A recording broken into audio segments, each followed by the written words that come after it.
اعوذ باللہ من الشیطان الرجیم، بسم اللہ الرحمن الرحیم۔ السلام علیکم ورحمۃ اللہ وبرکاتہ۔ میں ہوں سید اخلاق حسین چور، آپ دیکھ رہے ہیں روحانی علاج 1-2۔ میری دعا ہے اللہ پاک آپ کی تمام پریشانیاں، مصیبتیں اور مسائل اپنے جناب سے حل فرمائیں اور اللہ پاک آپ کو کسی کا محتاج نہ کرے، آمین۔ چونٹی کی سزا۔ ایک دن علامہ ابن قیم ایک درخت کے نیچے بیٹھے ہوئے تھے کہ انہوں نے ایک چونٹی کو دیکھا جو ایک ٹڈی کے پر کے پاس آئی اور اس کو اٹھا کر لے جانے کی کوشش کی، مگر نہ لے جا سکی۔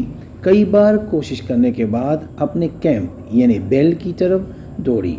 تھوڑی ہی دیر میں وہاں سے چونٹیوں کی ایک فوج لے کر نمودار ہوئی اور ان کو لے کر اس جگہ آ گئی جہاں پر ملا تھا۔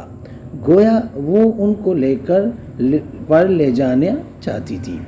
چونٹیوں کے اس جگہ پہنچنے سے پہلے ابن قیم نے وہ پر اٹھا لیا تو ان سب نے وہاں اس پر کو تلاش کیا، مگر نہ ملنے پر سب واپس چلے گئے، مگر ایک چونٹی وہیں رہی اور ڈھونڈنے لگی جو شاید وہی چونٹی تھی۔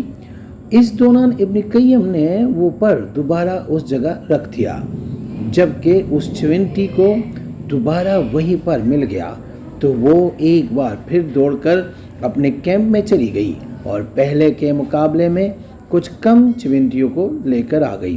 گویا زیادہ تر نے اس کی بات کا یقین نہیں کیا۔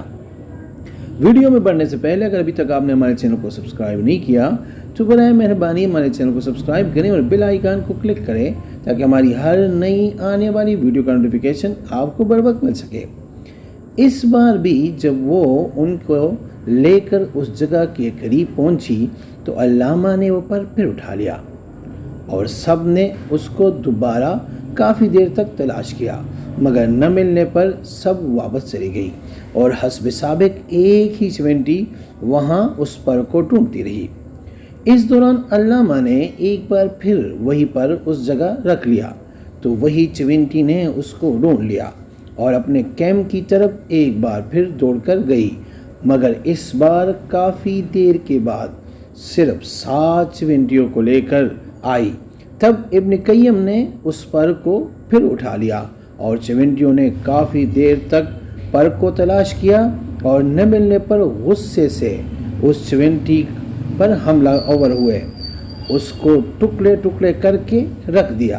گویا وہ جھوٹ بولنے پر اس سے ناراض ہو گئی تھی۔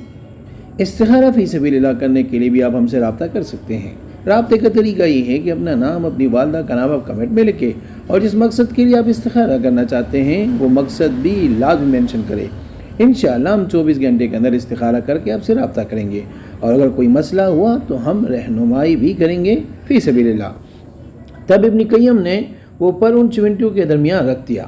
جو ہی ان کو پر ملا ساری پھر اس مردہ چونٹی کے پاس جمع ہو گئی۔ گویا وہ سب افسردہ اور شرمندہ تھی کہ انہوں نے اس بے گناہ کو قتل کیا۔ ابن قیم کہتا ہے کہ یہ سب دیکھ کر مجھے بہت افسوس ہوا اور میں نے جا کر یہ واقعہ ابو العباس رحمۃ اللہ علیہ کو بتایا۔ انہوں نے کہا کہ اللہ تجھے معاف کرے، ایسا کیوں کیا؟ دوبارہ کبھی ایسا مت کرے۔ سبحان اللہ، جھوٹ سے نفرت فطرت کا حصہ ہے۔ کیڑے مکوڑے بھی جھوٹ سے نفرت کرتے ہیں اور قوم سے جھوٹ بولنے پر سزائے موت دیتے ہیں۔ کیا یہ کیڑے مکوڑے ان حکمرانوں سے اچھے نہیں جو دن رات قوم سے جھوٹ بولتے ہیں، قوم کو دھوکہ دیتے ہیں؟